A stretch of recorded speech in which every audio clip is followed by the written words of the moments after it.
Let me ask you a question. Do you have any good stories this week? Yeah, really good stuff this week. Okay, cool. Actually. I was going to say, if you didn't, I wanted to talk a little bit about the UFC cards coming up next week. We'll talk about it anyways. Yeah, we'll talk about it anyway. All right, cool. All right. Okay, so we're back with Billy with the hot news segment. Billy, what you got? Boom. Where do we start? Do you want to start with Rock and Brock and Reigns, or do you want to start with the Charlotte stuff? Let's see. Let's hear the Charlotte stuff. Yeah, bro, let me tell you something about the Charlotte stuff. Me and Russo were talking about this today.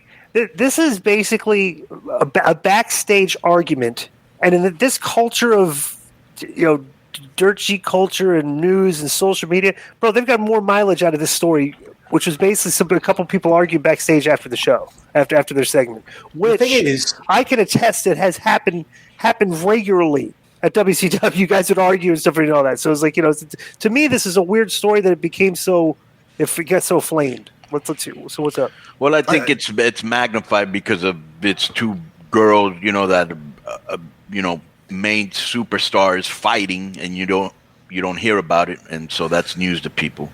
Right. Yeah. So I mean, I said this week on Twitter that I was going to talk about these horsewomen deals, and that would shed some light on how some of these relationships between these like four friends have become a little bit fractured. But let's talk about the Charlotte thing first. Now, the part that these people all missed out on, all these dirt sheets, was the fact that this issue started on Monday. Charlotte knew about the belt exchange on Monday and told Pritchett that this is a idea and I don't want to do it.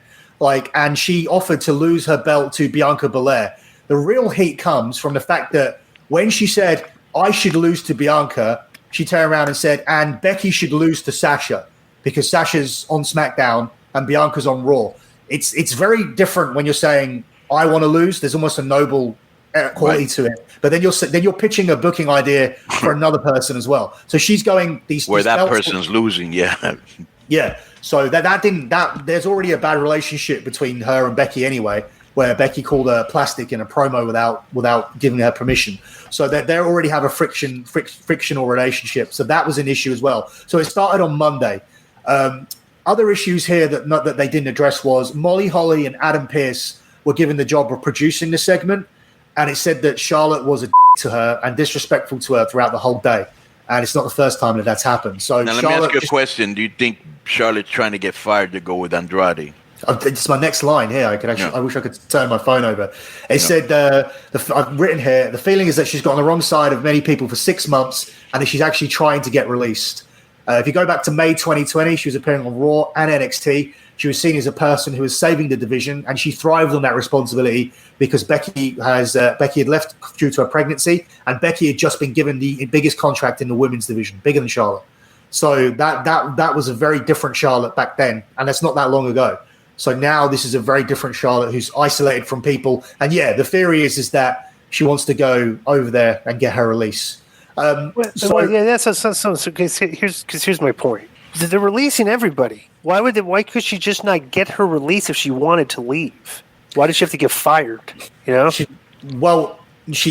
wants to become a problem, so she gets her release. Why? I don't understand all this. Because they won't release her.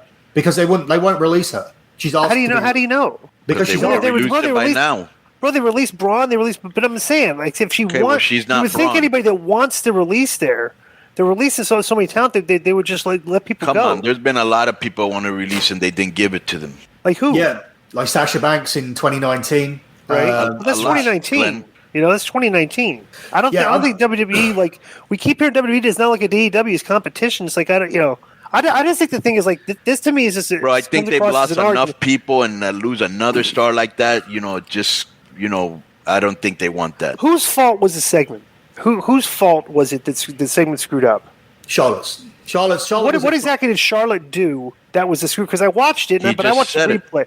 No. But I'm saying, when I'm watching the segment, there was a spot where Becky went to grab Charlotte's belt, and Charlotte pulled it away. But Becky going to grab the belt, right? But looking like Becky went to go grab that belt, that looked unscripted.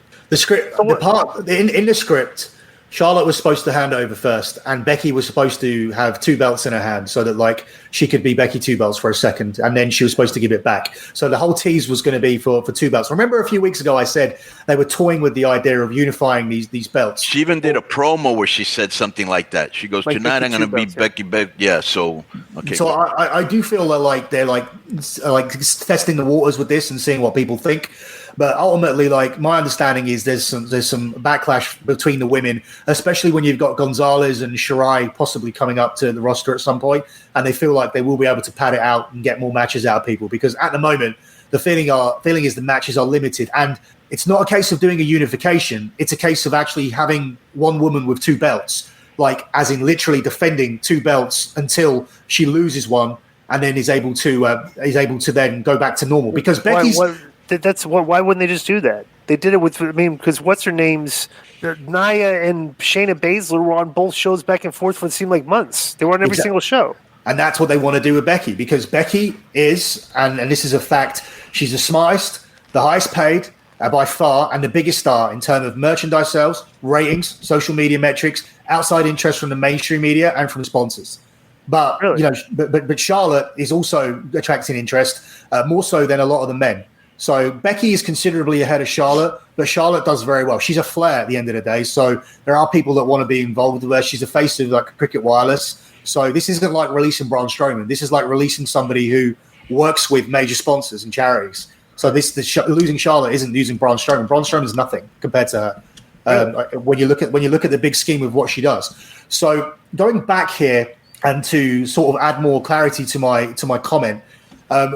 Prior to the horsewomen coming in, Paige was the highest paid woman in WWE at $500,000 a year. Charlotte, Sasha, and Becky all came in at $250,000. Charlotte made the most that year because she was the champion. Now, tracking their contracts and things gets a little bit more difficult because the women's revolution became a thing and people started getting upgrade pay rises and bigger deals. Sorry, do you want to? No, I just wanted that blew me away. Paige was making double what they were making. That's just the downside guaranttees there. She was. They came from NXT, Konnan. She was already there for 3 years. Oh, okay. Yeah. So Charlotte and Sasha, when they main evented Hell in a Cell a year after they'd been there, they both got new deals. Charlotte got fractionally more than Sasha, but Charlotte then got another contract renewal in 2018. I believe this is a 5-year deal where she was the first woman to get $1 million. Sasha went on a hiatus after WrestleMania 35 where she wanted a release. She then negotiated a new deal in the summer of 2019. It's a 4-year deal. She gets just under $1 million because she has more days off. Becky, now this is where I say she's the smartest and the most popular and the best at what she's doing, because she came in, she stayed on that $250K a year, that downside for 3.5 years. When it came down to negotiate, she said, I want to be paid more for my existing deal, and I want to renegotiate next year. The reason she did that is because she was advised by someone called Bill Behrens. Bill Behrens. Do you know him?